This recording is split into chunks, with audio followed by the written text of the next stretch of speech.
সেখানে গ্রেপ্তার হয়েছে, এরপরে সাহেব বিবি গোলাম বাকি আছে এরকমটা বলা হচ্ছে। তো সেটাও কি সিপিএম, এসএফআই, ডিওয়াইএফআই থেকে যাবে? কারা হবে এটা বলা খুব মুশকিল। হয়েছে, এবার গ করতে করতে আমরা ময়ও চলে যেতে পারি, সেটা কথা নয়। কিন্তু আসল কথাটা হচ্ছে যে একটা করে ভিডিও প্রকাশ করা, একজন মহিলাকে একদম নিচে নামানোর মতন একটা নক্কারজনক ঘটনা ওরা ঘটায়। মানে কি বলবো, আমরা কোন কোন রাজ্যে বাস করি? এরা তো জননেতা হতেই পারে না।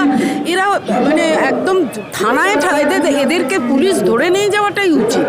একদম নক্কারজনক ঘটনা। এই নিয়ে কথাটা বলাটাই খুব খারাপ লাগছে। আর গ্রেপ্তার হয়েছে, কত মুক্ত পাওয়া হয়ে যাবে এটা তো কোনো ব্যাপার না। কারণ ওই অডিও আদৌ টেস্টেড কিনা সেটার মানে কোনো নিশ্চয়তাই নেই। তাহলে তো এরকম অনেক কালীঘাটের কাকু ঠাকুর, এদেরও তো অনেক গলা আমরা ভালো করে এতদিনে টেস্ট হয়ে যেত, 1 বছর ধরে তার জন্য আমরা অপেক্ষা করে যাচ্ছি। এটা তো সম্পূর্ণরূপে একটা চক্রান্ত করে গ্রেপ্তার করা হয়েছে, ওটা নিয়ে আমরা ভাবছি না। হয়েছে যখন করা হয়ে গেছে, কিছু করার নেই। আমরা তার বিরুদ্ধে সবাই রয়েছি, শিল্পী, ডাক্তার, কবি, সাধারণ মানুষ।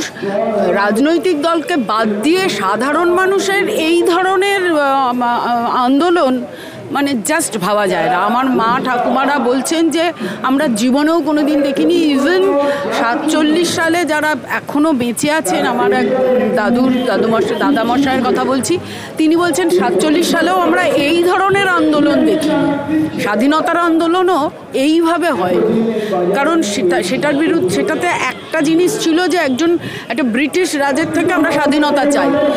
সেখানে ব্রিটিশ রাজের এই ধরনের দুর্নীতি ছিল না, সেটা ছিল একটা বিদেশ থেকে আমরা বিদেশি একটা রাজত্ব থেকে আমরা মুক্ত হতে যাচ্ছি।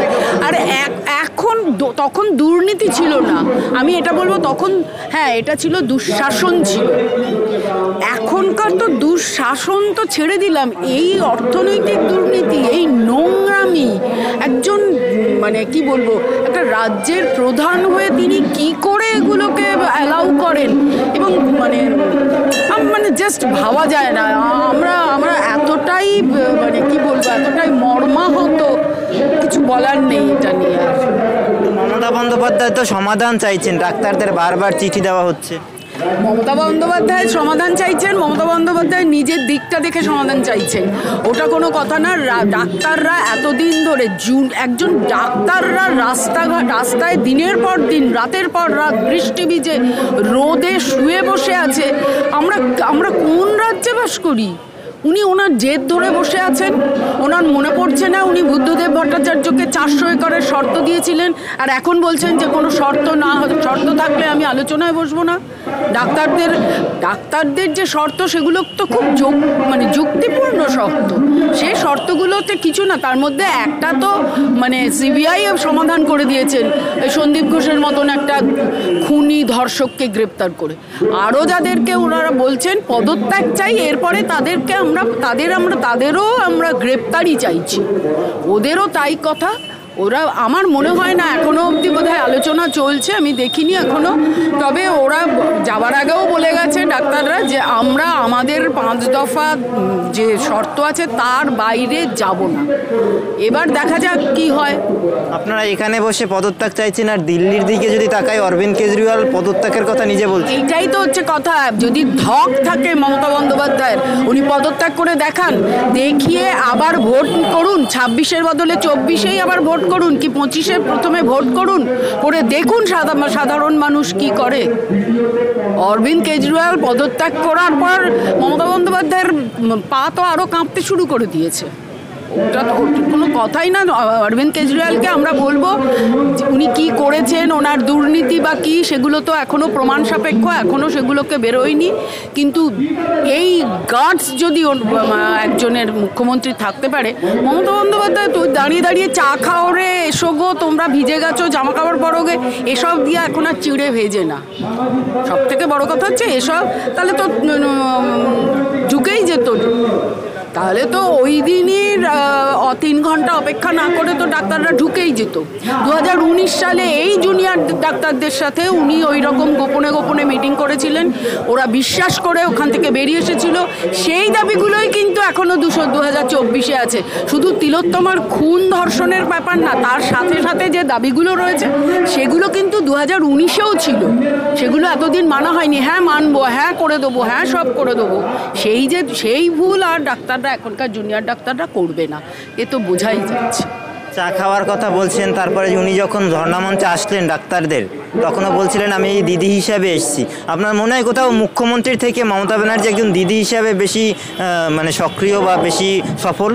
উনি 5 মিনিটের বক্তৃতাতে আমরা গুনে দেখে নিয়েছি 72 বার আমি এসেছি, আমি এসেছি, আমি এসেছি।